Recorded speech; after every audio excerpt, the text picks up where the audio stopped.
How does the fault? We believe that all men are created equal. To the magnificent mosaic that is America. From radio beacon to radio beacon. I have a dream today.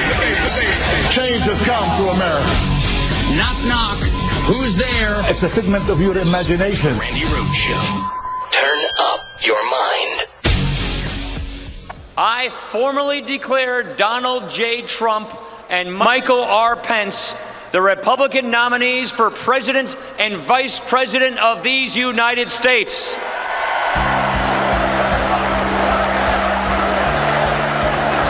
36 votes for the next President of the United States, Donald J. Trump.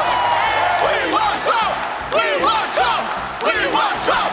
And it is my honor to be able to throw Donald Trump over the top in the delegate count tonight with 89 delegates.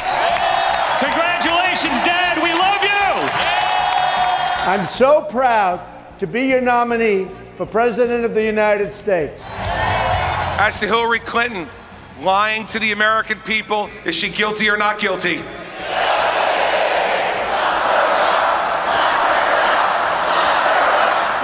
Wow. Wow. Donald Trump was a no-show. He stiffed his donors. He left Cleveland on the day that he was to be nominated as the GOP's candidate for the presidency of these United States. Now, that would be like a really big damn deal in a non-politician or a politician's life, but Donald Trump phoned it in last night. Was he home consoling Melania? Trying to grab the credit card out of her manicured taloned hand as she went and soothed herself with massive purchases at Bergdorf Goodman and De Beers, which is right next door to the Trump Tower. I don't know, but he wasn't there. And then he made some grand entrance today. He came in on, Trump won. And then took some helicopter and interrupted the Cruz speech to the delegates today. Just interrupted him. Just screwed up his whole moment. But this was just, listen, if you're not watching this thing, I get it. You go watch Orange is the New Black, and I will watch Orange is the New White for you. And keep tabs upon what is going on that is so foul and rank at this convention that stands upon a party platform that is the most ass-backwards, what the F platform you've ever read in your life. I mean, I know most people don't read these documents. However, you know that I do. And this one is just, it's a mind blower. But first I thought we would just recap very quickly, the night's activities and events and festivities at the GOP convention. Yeah, because, I mean, the things that I see, I don't know if it goes by you. I don't know if you notice it too. I try and tweet them out, but I'm like so multitasking at night now. It's crazy. I mean, okay, last night I was cooking dinner. And yes, I cook dinner every single freaking night. Yes. Howard always says the same damn thing because I think he's a little Alzheimer-y. I'm not really sure. He says he takes the memory test online, the one that you can, he says he gets really good scores. So apparently he doesn't have Alzheimer's. He's just thoughtless. I'm not really clear what is ailing him. However, every night he says the same, if your listeners could only see you, they would never believe how domestic you are. They would never believe how Betty Crocker you are. You are so domestic. And you got good color. What is that? He always says that. He never says, I shouldn't say it. Never says I'm pretty. He says I'm pretty when I'm sleeping. Every morning he goes, you're so pretty when you're sleeping. I don't know what that means, but I guess I will have a lot of people around my coffin when the day comes going, she looks good. She looks very natural. They did a good job. And they probably would have because would have been professional makeup, but I digress. So last night I'm cooking dinner. I'm also watching this dog and pony show. This is just, it's a scream is what it is. If you're noticing like what's really going on there, it's just, it's funny, but it's seriously terrible is what it is. It's scary, terrible. But so I'm doing that. And then I'm tweeting and Facebooking. What a stupid world, huh? What a stupid world we created for ourselves. It's unbelievable. I blame the millennials. I blame those ne'er-do-well freaking millennials who want a music-free world on Facebook and YouTube's. You people have absolutely no idea the power of music in a revolution. Really, you don't know. So anyway, I'm doing like all these things, and all of a sudden, where do you start with all right, let's start here. One of the speakers, was named Dana White. Anybody? Yes, I'm going to become the Studio 54 door guard owl. Dana who? Yeah, apparently one day he bought the UFC, which is like blood sport. It's a horrible killing thing where it's bare knuckles, beat somebody, unconscious kind of thing. And nobody wanted to actually do that. Nobody wanted to see it, touch it, air it. Like we had enough problems discussing football and concussions, and whether or not that was. So anyway, he gets up. He was the owner. I don't know. He's got some partnership in it now. Who the hell cares? But this is who Donald picks to speak on the night that he became not the presumptive, but the nominee for the GOP. It's just a consonant. It's just a vowel movement away from goop. Oh, by the way, do you know that they all have norovirus out there? Do you know that? You didn't know that? Oh my God, they're all suffering. I mean, I think this is my theory, right? This was my theory all along, that one day everybody who thinks this was very funny and that this was a really good idea to go ahead and vote for Donald Trump, that they would all wake up and go, he fucking won, and they'd crap their pants. Well, that's what's happening in Ohio. They're all pooping. They're pooping their pants. They all have norovirus. I don't know how, it's like they're trying to track it down to one hotel, which, keep your fingers crossed, Donald Trump built, but I don't think so. But they're trying to track it down to one hotel and one woman, and it's her fault. And then she, apparently, spread her poop around. I don't know. But there's Purell everywhere. It's like a sinking cruise ship. It's a nightmare. They're on the freaking Titanic out there in Ohio. Yeah, everybody's got norovirus. Yeah, it was big news today. Big news not on the TV. Oh God, there's no news on the TV except Melania's speech. Christie said, well, she didn't plagiarize. Christie is such a freaking liar. It's amazing. But the person who wrote Melania also lied. I'm sorry, but this whole thing, what do you expect? It's politics. I'm shocked, I tell you. I'm shocked. Now, I know she's not a politician, but she's being handled and manipulated by a Trump, and they're world heavyweight champion liars, the Trumps. Trump University, everything about them. The Taj Mahal is going to be the shining city on the hill, and let me do for Atlantic City, let me do for America what he did. Oh, God help us all. Because, USA, the light will be burnt out. It'll just say, SA, and people think we're South America or something. I don't know. But this was a tweet on Trump stationery, no less, with the gold Trump letters, that said, to whom it may concern. I'll take that as being me. My name is Meredith McIver, okay, and I'm an in-house staff writer at the Trump Organization. I'm also a longtime friend and admirer of the Trump family. Oh, so what is that? Nepotism? Or what is that when you hire your friends? What do you call that? Fraternifrism? I mean, hiring your friends? Anyway, she admits that right off the bat. She says, I'm working with Melania on her recent First Lady speech. It wasn't a First Lady speech. It was let me introduce you to the soft side of Donald, when his hair's washed, and it's not like and what is with the boys? The boys are all oily. I mean, it's like the Exxon Valdez just landed on Donald Jr.'s head. The only one that won the hair lottery, well, I think those were extensions, were Tiffany, who gave her little song and dance last night. Had no idea why she was there, or what the purpose of that speech was. I love my dad. I never thought I would say this, but I love you, Dad. Really? Creepy. And then Donald Jr., whatever. So she says, I'm working with Melania Trump on her recent First Lady speech. We discussed many people who inspired her and messages she wanted to share with the American people. A person she's always liked is Michelle Obama. Hey, wait a minute. I thought Chris Christie almost didn't win his guberness didn't win because he hugged an Obama.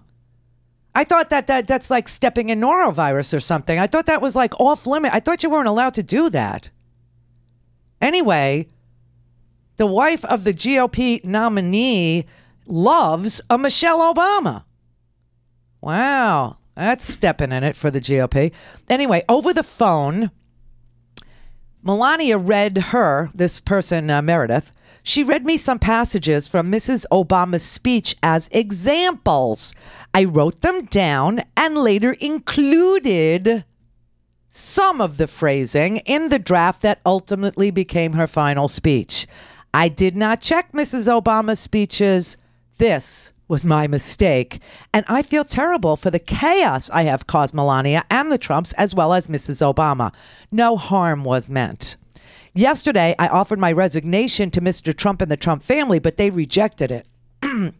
Yeah, because then he'd have to apologize for you. And he apologizes for no one. And I bet you anything he's going to bring it up again when he gives his speech and say, I stand by my people and you are my peeps, or some sort of twisted thing. Mr. Trump told me that people make innocent mistakes and that we learn and grow from these experiences. Okay, now if I'm Melania, I'm leaving you. Because you took a staffer and stayed loyal to the staffer over me. You let me out. You let me have my back exposed. I hate this campaign. I don't run for anything. I want to be home with the baby. You better put us in the freaking wheel in a big way over those ne'er-do-well kids of yours. And you didn't get my back. That's going to cost you too, which is why I suspect he ran back to New York to grab the credit card out of her, perfectly manicured talent fingers. But he stood by a staffer over his own wife. That's disgusting. All right. I asked to put out this statement because I asked. Yeah, right. They said, you know what? You're putting out a freaking statement right now.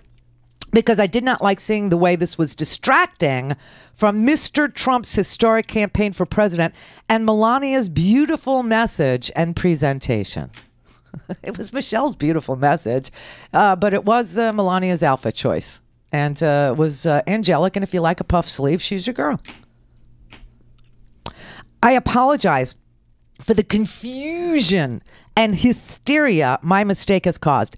Today, more than ever, I'm honored to work for such a great family. I personally admire the way Mr. Trump has handled this situation. I'm grateful for his understanding. Okay, so it was plagiarism. All right, can we move on, please? Can we now? Oh, well, somebody needs to send a memo to Chris Christie. You heard the speech from Melania Trump last night. You've now heard portions and remember portions of Michelle Obama's speech from 2008. You're a former prosecutor. Could you make a case for plagiarism? No, not when 93% of the speech is completely different than Michelle Obama's speech. And they express some common thoughts. And so, listen. Almost word for word. But the worst, almost listen, word Matt, for the worst word, day of a convention is the first day because everyone's building up to it and everybody gets breathless, both the delegates and the media, about something to cover and a controversy to talk about. Something to cover? I think after tonight we won't be talking about this. We'll move on to whatever comes up tonight. I like you. Joe Biden, everybody. Joe Biden. Plagiarism. Cost him the presidency. Just saying. Just saying. Just to jog, refresh. We've been away from each other a couple of years. Just need to refresh, keep you in the loop. No, I mean, it's crazy, and then Chris Christie does present himself as a prosecutor last night, albeit from the court scene in the Crucible. I mean, I really thought they were going to burn a witch last night. I really did think they were going to start the flame or get a vat of water and see if Hillary sinks or swims. If she swims, she's a witch. And if she sinks and dies, she's not. Oops. There's no way to survive that one. Just saying. Anyway, let's we'll break here, right? You want to do that? Okay. And then I'll come back and I'll play you some of the really groovy highlights last night that you may not have, noticed. I know what everybody noticed, and it was disgusting, and it did look like a high school. Well, Jessica, when she was in high school, she's always been an early bloomer. She was the director of her high school play in her senior year. And that play happened to have been The Crucible. So I know almost all the words in the court scene. I saw her dancing in the woods. I saw her dancing. She's a witch. Make her faint. Make her faint. Yeah. Because Jessica directed that play and I, had to sit through the dress rehearsal and the actual performance and a couple of rehearsals. And so, yeah, because I support my children too. but I don't deny global warming, which is what the GOP does. Anyway, we'll play some highlights, and let me point out how bizarre this really was to you. 20 after. I'm Rick Smith, and this is Labor History in 2. On this day in labor history, the year was 1899. That was the day New York City newsboys went on strike. A newspaper article noted, the Newsboys Union has decided to tie up the World and the Journal. They have struck for better rates on the evening editions of these papers, and their demands have been refused. Therefore, beginning with the first appearance of the red-headed extras this noon, the boys are going to refuse to sell. Envoys have been going up and down the line passing the word. Ye don't sell no more World or Journal, or ye get your face punched in, see? The main issue of the strike was that the papers had sold for more money during the Spanish-American War, as people were clamoring for news of the conflict. But as the war ended, the boom dried up. The newsboys had paid more for the papers, but could not make the money back from their readers. The article quoted one of the striking newsboys saying, "They put the prices to 6 papes for a dime when the war began. Den, when the war quit, and there wasn't no such sale for the papes, and we wanted to get them 2 for a cent again, but they wouldn't. That's what we're going on strike for now. The cops is all busy, and we can do any scab newsboys that show his face without police interference. We're here for our rights, and we will die defending them. At the rates they give us now, we can't make on ye 4 cents on 10 papes." The Pulitzer-owned World and the Hearst-owned Journal did not reduce prices after the war. But in the end, the newspaper's management did agree to buy back any unsold copies.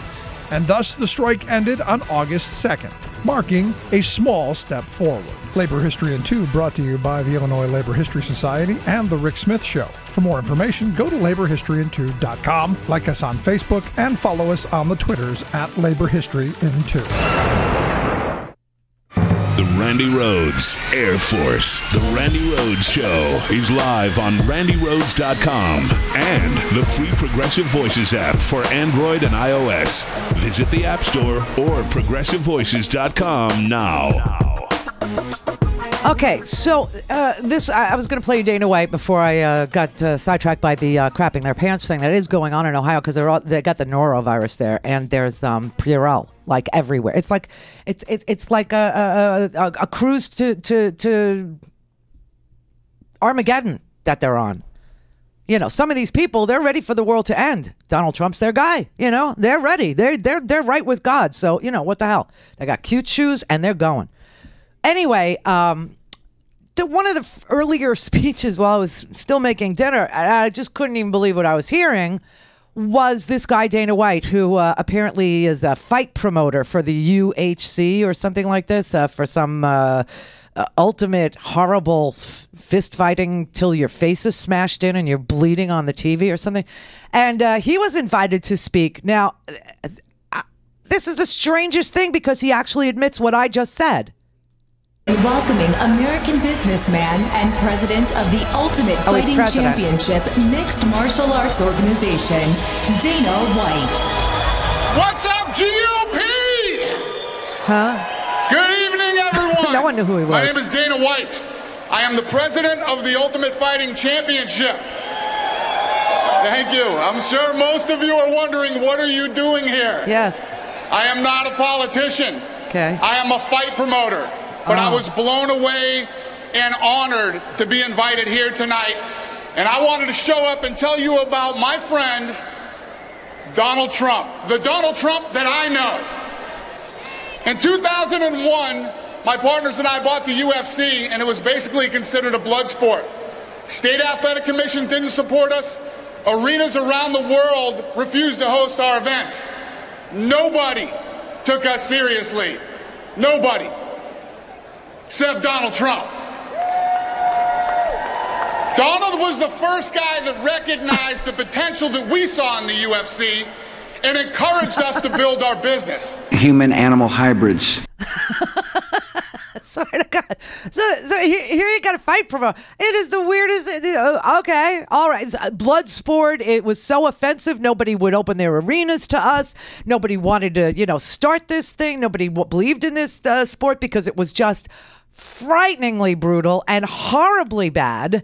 Australia sort of tried to ban it. I mean, it's an amazing. Okay, so we had him as like one of the opening, entrees into night two of the GOP convention. And then we had to hear from this little lady, this little gal, who says she works at the Trump winery. Again, a friend of the family. Why do I have to hear from the person who manages the Trump Hotel and Winery? What is the winery? Is that Melania's bedroom right now? I just, hey, buy me something. Really, we had to hear from her. And turns that vision into reality, making life better for people and communities across the nation. I have experienced this firsthand at the Trump Winery and Hotel, which I manage. You think I'm kidding? When Donald Trump purchased the winery in 2011, it was in receivership. Oh, yeah. Quickly and decisively, he went to work, building the hotel, replanting the vines, and making it a world-class destination and the largest vineyard in Virginia. Which isn't saying much. The largest vineyard in Virginia. But I had to look that up. I had to. See, this is the difference probably between you and me. I had to freaking look this up, okay? So I didn't do that much research, but there are 2 articles about this winery in the homework section at randyrhodes.com. There are 2. One is simply a Wikipedia page because it's brief. And the other one is the story of the woman from whom Donald Trump stole the winery. Yeah. Her name is, let's get her name right. She deserves a little bit of Patricia Kluge. Patricia Kluge, a former Iraqi nude model. Oh, yeah. Patricia Kluge is she's still Iraqi, but she's an Iraqi former nude model, okay? It was the Kluge Estate Winery and Vineyard. That is the vineyard in question in Virginia. It is situated on Trump Vineyard Estates in Charlottesville, Virginia. It was purchased by Donald Trump in April of 2011 and was originally opened in October of 2011. Donald Trump no longer owns Trump Winery because he gave it to one of the Trump babies. My least favorite one. He gave it to Eric Trump, and it's currently owned by Eric Trump Wine Manufacturing, LLC. It is no longer affiliated with the Trump organization. The president and owner of Trump Winery, Eric Trump, oversees everything from winemaking and marketing to global distribution and sales. Now, the crazy thing about Patricia Kluge was she was worth about $200 million, and I don't know how she pissed away all that money. I'm really not sure. But she loved that winery. That winery was her whole life. They have a mansion there, the Kluges do. And this was, something that she just didn't want to let go of. And she sold just about everything she had to keep this winery. Everything. She had King Dynasty or Quinn Dynasty or Trump Dynasty or Clinton Dynasty or Bush Dynasty, Ming Dynasty vases and desks and stuff. And she sold every piece of her jewelry, everything. It was like an episode of Sex and the City.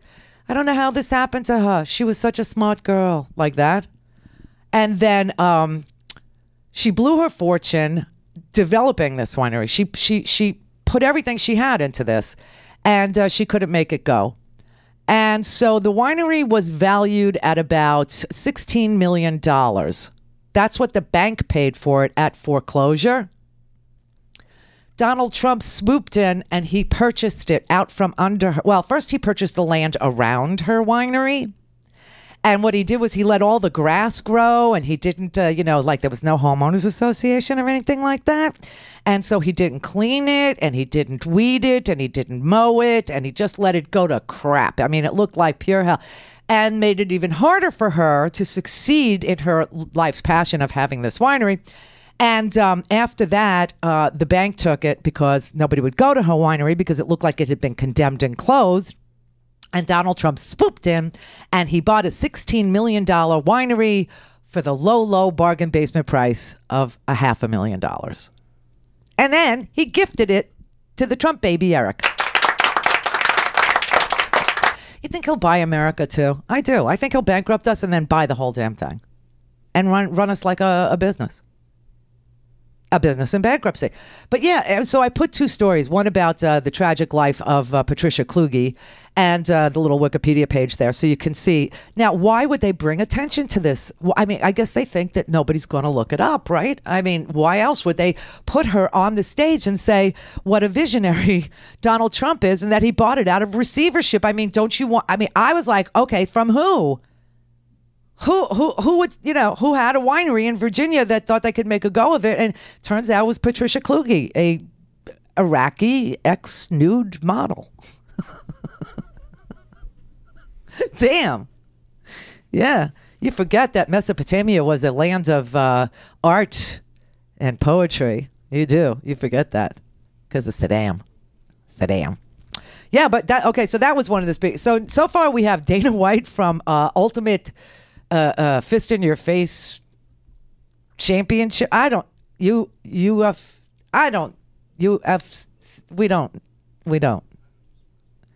don't do sports at all? Not even football? None. Oh, Captain Leary, land this plane. We must turn around. You're going to freak out. I love football. I love it.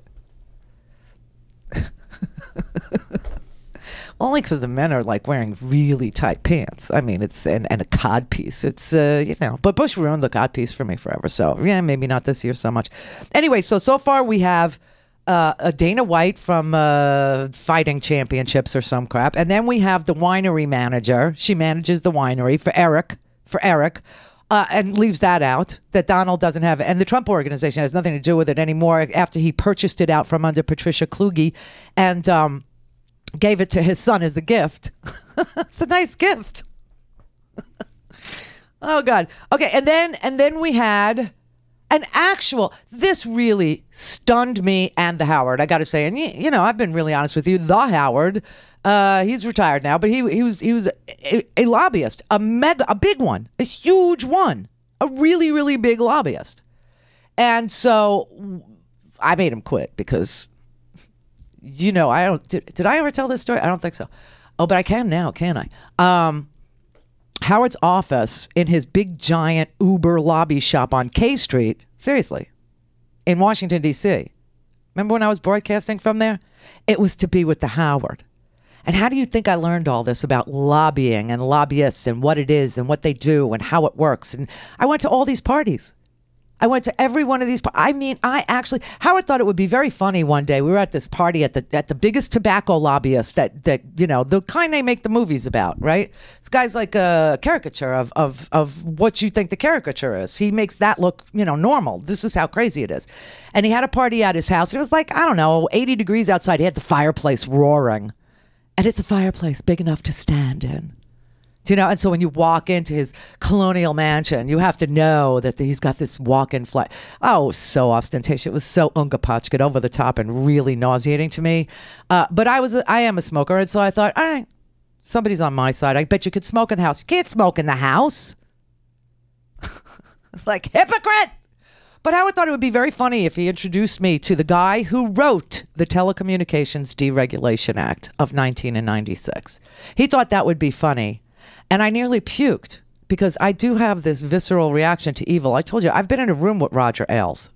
And I had that same gagging reflex. It's just, when I'm in the presence of pure evil, I know it. And my intuition tells me, it's the fight or flight. And for me, it's fight. I don't run away. I'm not a runawayer. I'm a fighter. So, it was just not good. Anyway, So he had this big office on K Street, and it was, magnificent. They had, I don't know, what would you say, $30 million worth of art? At least. Oh my God, this place was like sick. And walking in there, I thought, oh, how do I shut this place down? Well, I got news for you. It doesn't exist anymore. Just saying. It doesn't exist anymore. It was a venerable lobbying shop for what, like 60, 70, 80 years, something like this? Out of business. And I tried to tell them, I said, all you assholes sitting here, you don't realize that the citizens, they just cut your legs off. They don't need you anymore. They cut out the middleman. Now they can give directly. Who the hell needs you? You are literally cutting off your nose to spite your face. And they said, get her out of here. Why are you bringing her in this office? But the thing that really set me off, the day that they really said, don't bring her here anymore. We don't darken our hallways with your freaking girlfriend. She's going to, everything she hears in here, she puts on the air. You think we don't know? The thing that killed me was Howard's office was right next door to, oh, wait for it, Fat Denny Hastert's office. Oh, yeah. Fat Denny Hastert, the convicted child molester, was in the office next door to the Howard's office. And every time I'd walk down the hallway, I'd go, is Fat Denny Hastert here? Want to wrestle me? Because I knew. And you couldn't say it. You couldn't say it because there was no court case. There was no proof he hadn't been convicted. You couldn't say it because they'd sue me. They'd sue my ass for defamation. And I just love telling you that he's been wheeled in his wheelchair into the prison. He's in the system now. Denny Hastert is the new white meat. Oh, yeah. He's what's for dinner. Oh, God, that place just used to creep me. Oh, I'm sweating just thinking about it. See, that's what happens whenever, But we shut it down, baby. I felt like they were like Madonna in A League of Their Own. No one's going to shut me down, Mr. Candyman. Oh, yeah? Watch me. Watch me. Bye-bye. Now take me to jail. Yeah, they don't exist anymore. 80 years of fine lobbying and lawyering down the tubes. Love that. Love that story. It's one of my all-time favorites. And you don't even know. You don't even know that. I've been busy. Don't mock me. Where were you protesting? Outside your beauty shop? Yes. And also inside the lobby shop. I'm good at that. But anyway, this is the reason why I go down this road is to tell you that last night, not only did they have lobbyists, which we're used to in the audience, or I'm used to, but they invited one to speak, and the chyron identifying this person actually said lobbyist. And Donald Trump is supposed to be the one that the lobbyist can't touch. He's self-funding. Oh, self-fund yourself. You lying sack of crap. Every time I get a message from them saying I should give, I hashtag it, go fund yourself with a capital F-U. Every time.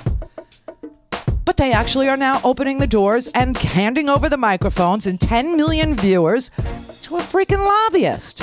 His name is Chris Cox, and I'll play you what he had to say last night. I mean, I was like, this is beyond the pale. 38 after. You're listening to WIN, Workers Independent News, a production of Diversified Media Enterprises. I'm Doug Cunningham. Speaking at the Cincinnati NAACP convention that Donald Trump snubbed, Hillary Clinton called for an end to the violent madness of African Americans being killed by police and police being murdered by disturbed gunmen. Clinton called for acknowledging and reforming a racial criminal justice problem that victimizes African Americans, while also declaring empathy is a two-way street where police truly trying to serve and protect deserve respect and support.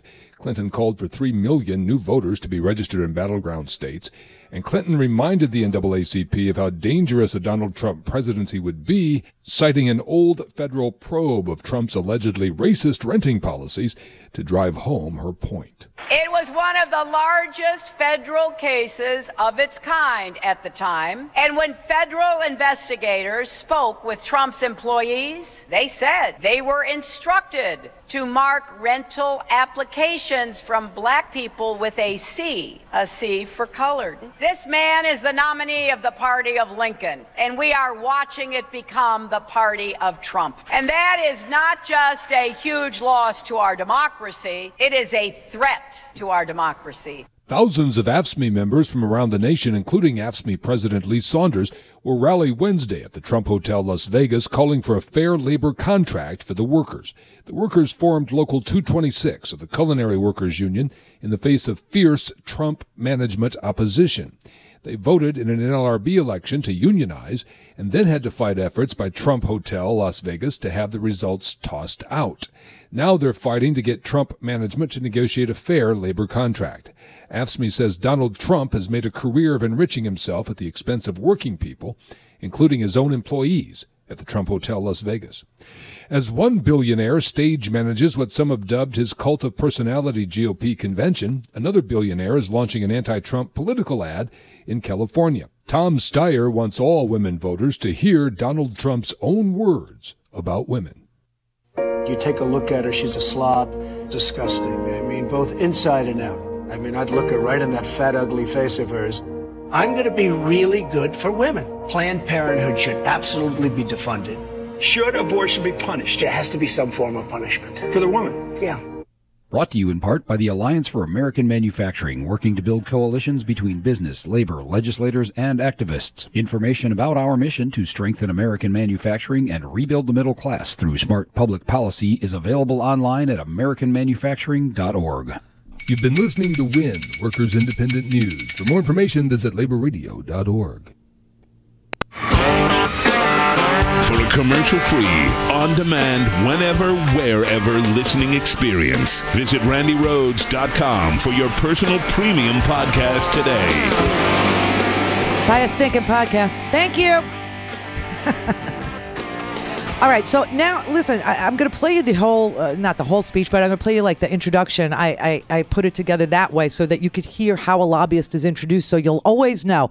Typically, and I used to tell you this, when you hear association or the National Institute of, it's not always, but it's typically a lobby shop. So like the National Association of Gun Manufacturers, that's the lobbyist, that's the lobby arm, or it's part of the lobby arm. There's many lobby. And this one is the National Institute for Guns or some crap. And I was very confused by this until I saw the Chiron, and people were openly admitting that he was the lobbyist for the NRA. So this is, this was so rich. Okay, of course they have to sell the gun by invoking the baby. Sell the gun by invoking the baby. Imagine a young mother at home with her baby when a violent predator kicks the door in. He's a 3-time loser who was released from prison early because some politician wanted to show their compassion. Oh my God. What's she going to do? She'll dial 911 and pray.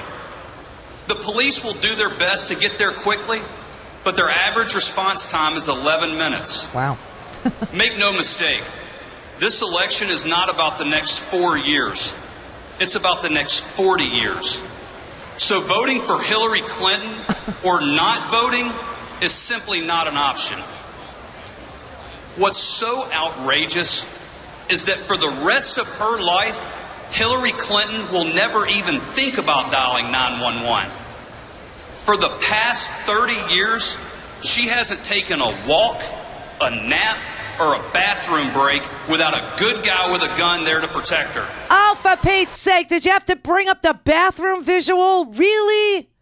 I can't believe he went there, but that's a lobbyist. That's low. That's really low and disgusting. And of course, I was very, very confused by his appearance on many, many levels. Number one, he's a lobbyist, and it actually said lobbyist under his name. Number two, wasn't the night before last night the Make America Safe Again for White People night?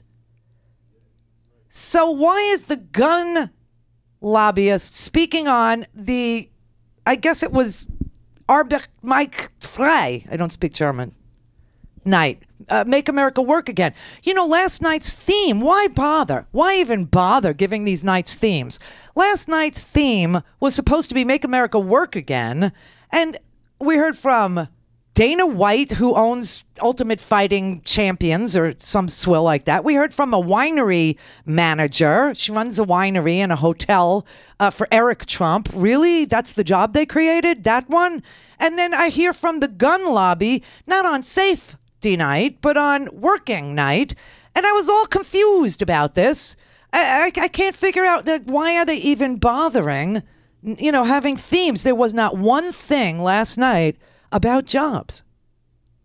Not one person laid out their plan for job creation. They didn't say they would invest in clean energy as a way. They didn't say they would invest in fracking as a way. They didn't talk about private prisons and you could all work for that. No, so I'm assuming that we'll all work at the gun factory because you had the lobbyist for the gun manufacturers.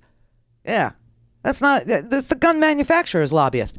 So you have the lobbyist for the gun manufacturers telling us Hillary doesn't take a crap without Secret Service around. She doesn't take a nap without secrets. So what the hell does she care about you? And of course, with this coming off of a week where we saw murder and execution and the police literally outfire, the firepower that the police have needs to be escalated to combat the firepower that the crazy civilians have. I mean, it's nuts. It's absolutely nuts. It's really okay. So these were so you had Dana White. Okay, you had Wine Girl. Why didn't Eric marry me? You had Wine Girl, and then you had the NRA lobbyist Chris Cox. What a great name. Who loves a gun? What does that tell you about what he's cocking? Just saying. And then we had Ben Carson, the pediatric neurosurgeon, who makes pediatric neurosurgeons look stupid. The only man in America who could possibly do that.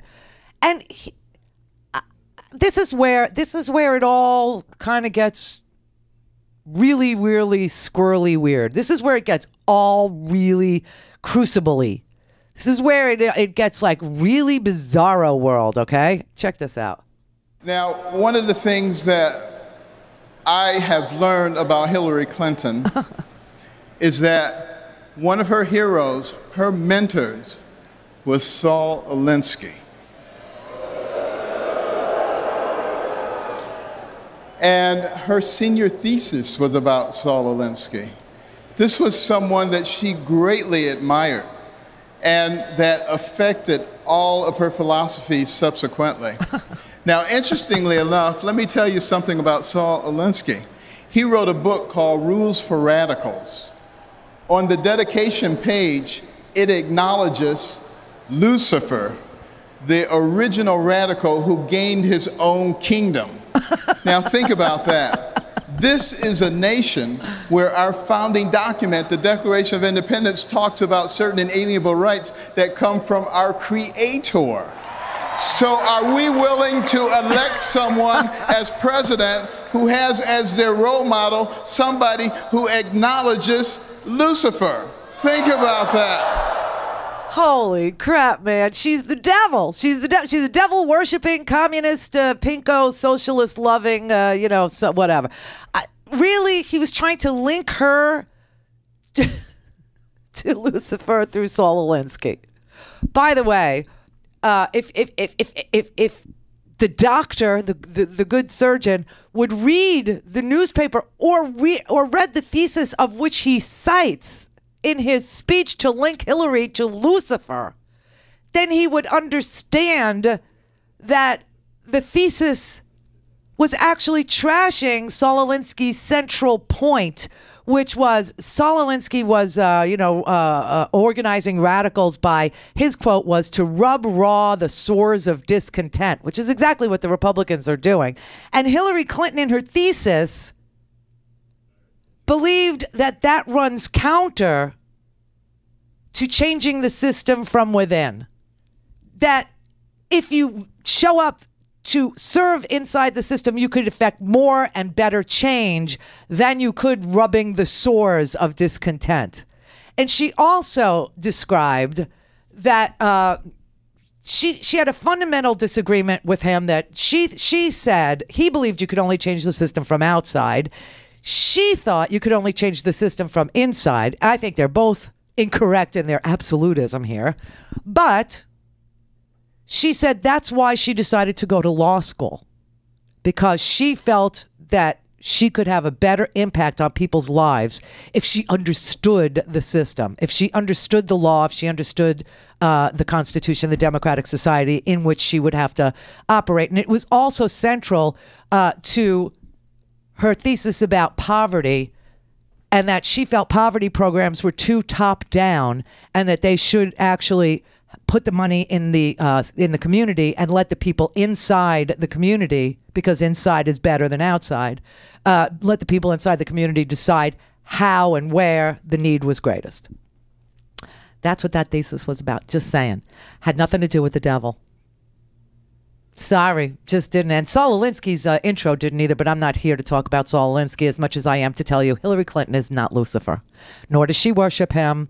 I believe she's a Methodist, an easy breezy Methodist. I just think that's right. I don't know. She may have changed. But there is very little evidence that she was, close to Saul Alinsky. She did interview him for the thesis, where she obviously drew her own conclusions about his rules for radicals, and she disagreed on many of his central points. But this was just bizarro world. This was just like, what the? Did you really just accuse the former Secretary of State, senator from New York, and former First Lady of worshiping the devil right there? You're a pediatric neurosurgeon. How could you lower yourself like that? So that was, and then Chris Christie actually conducted a Salem witch trial. I mean, he really did. He had one right there, and it was like, oh my God! And all I could think of was, they're going to burn her at the stake. They're really going to do it. Either that, or they're going to make her wear a little scarlet letter A on her pantsuits. I don't know. Which, by the way, Hillary, call me. Call me. You're a pear shape. I get it. I get it. But she's starting to look like a traffic cone. It's not good. It's not good. It's not good. All right. Anyway, here's Chris Christie, getting all the attention, except he couldn't get Melania off the TV today. It's really interesting. I mean, Hillary Clinton, by the way, gave an amazing speech today at the NAACP. Trump refuses to speak to the NAACP. I don't know if you know this. He refuses, absolutely refuses to go. And she actually talked about the Trump case, where the Trump rent, people that would rent from a Trump property or try and rent a Trump property, if they were African American, the applications would be marked with the letter C for not conservative, no, for colored, and their applications would be set aside and never reviewed, and so they were never allowed to move. And that became an actual federal case about racist behavior by Donald Trump. And she talked about that today in front of the NAACP, and she also started this new campaign to get 3 million new registered voters by November, and talked about criminal justice reform, which is a huge problem in our, especially the African American community, because their men are gone. Their men have been swept up in these marijuana busts and nonviolent drug raids, and their men are gone. And then they criticize the women for bringing up the babies and staying with the babies and having the babies and loving the babies and taking the babies to church and growing them up and educating their babies so that they can become a Ben Carson, or Barack Obama. They just can't, they just cannot follow through on a thought. But Chris Christie, of all the people who sat on with Matt Lauer defending Melania Trump's obvious plagiarism, which now is an admitted fact by the speechwriter, conducted a prosecution of Hillary Clinton last night. It was just the most. I'm like, I don't know which to play you. I don't have all that time, all this time. Well, I guess I could fit this one in. Let me do this one. You tonight, sitting as a jury of her peers, both in this hall and in your living rooms around our nation. You see, since the Justice Department refuses to allow you to render a verdict, I'm going to present the case now on the facts against Hillary Rodham Clinton. Let's try her in public. Gather around. around, everybody. Come to the square. Which? Now, she was America's chief diplomat. So let's look around the world at the violence and the danger today in every region that has been infected by her flawed judgment. But I'm going to be specific so that you can render your verdict tonight on the basis of the facts. Let's go to North Africa. She was the chief engineer of the disastrous overthrow of Gaddafi in Libya. Libya today, after Hillary Clinton's grand strategy, their economy's in ruins, there's death and violence on the streets, and ISIS is now dominating that country. So I'm going to ask you this. Hillary Clinton, as a failure for ruining Libya and creating a nest for terrorist activity by ISIS, answer me now, is she guilty or not guilty? In Nigeria, Hillary Clinton amazingly fought for 2 years to keep an Al-Qaeda affiliate off of the terrorist watch list. That is just not true. Now, what happened because of this reckless action by the candidate who is the self-proclaimed champion of women all around the world? These Al-Qaeda terrorists abducted hundreds of innocent young women 2 years ago. These schoolgirls are still missing today.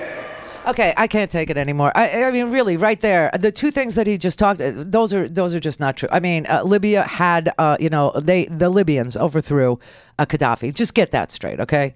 And they needed help, and we went and helped them. And, we don't stay. This is what happens when you don't stay. And then we sent a couple of CIA guys and a diplomat, and guess what happened? Okay? The people who like Gaddafi killed them. That's what Benghazi was, okay? That's Libya. The Boko Haram thing, he's pulling this out of his giant fat ass. I'm sorry, but this is just what the State Department did was they identified the 3 leaders of Boko Haram and put them on the terrorist watch list and wrote that these designations demonstrate the United States' resolve in diminishing the capacity of Boko Haram to execute violent attacks, it said. Boko Haram and associated militants are responsible for more than 1,000 deaths in the past 18 months. What is he freaking... They just make crap up. It's really getting frightening. And then he stands there as a prosecutor and prosecutes in the public square the grievances in his head that he has about Hillary Clinton with 10 million people watching and the whole circus gathered around, just like the trial scene in The Crucible. We saw her dancing in the forest. She ate a charm. She ate a charm and it caused somebody to die. Tell her to eat the charm again. She faints all the time. That's the devil in her. Faint now. Faint now. If you faint now, we'll know that the devil has you. And if you don't faint now, we'll know that the devil, lets you go. Either way, you lose. This is so sick and so twisted. I've never in my life, I've never seen anything quite like this. It's just, it was bizarro world there last night. And the audience was just, first of all, they didn't react to Dana White. They didn't know who he was. Apparently this Ultimate Fighting thing hasn't caught on. It's Duck Dynasty, and those, and Scott Baio. Those are their celebs. Those are their heroes. Oh, and I saw Natalie Gulbis last night, who gave a meaningless speech. I had no idea what she was talking about or why she was there. Ex-swimsuit illustrated model. I guess that earned her a place on the stage. And then I saw the actress from One Life to Live or General Hospital, The Young and the Rest. She was like on all of them. She was like in the Housewives of Beverly Hills. She's like the one that's on 2 soap operas. She seems kind of like a nice person. But anyway, she was there talking about avocado farming. I have no idea. Maybe she likes using pesticides. I'm not sure. I don't know even why they invited these people. They are doing like filler, nothing but filler, because they couldn't get the governor of Ohio to show up in Ohio. They couldn't get like John McCain. They couldn't get any of the Republican, heavy hitters. They got Mitch McConnell last night, but what the hell was he talking about? The Supreme Court, and we won't do a damn thing until we get somebody we like. Screw you, America. I'm Mitch McConnell. I'm going home now. I'm tired. Oh, I see a friend. Hey, Bob Dole. Hey! Bob Dole. I'm Bob Dole. Poor Bob Dole. His hands grew. Did you see the size of Bob Dole's hands? They're really, really, really, really big. Donald Trump's small. Bob Dole, big hands. Gotta give it to him. Big hands at 90. Amazing. This was like a freak show, but the audience loved the whole, it was almost like Burn the Witch. I mean, I could actually hear them saying that. I could just imagine that happening. 59 after.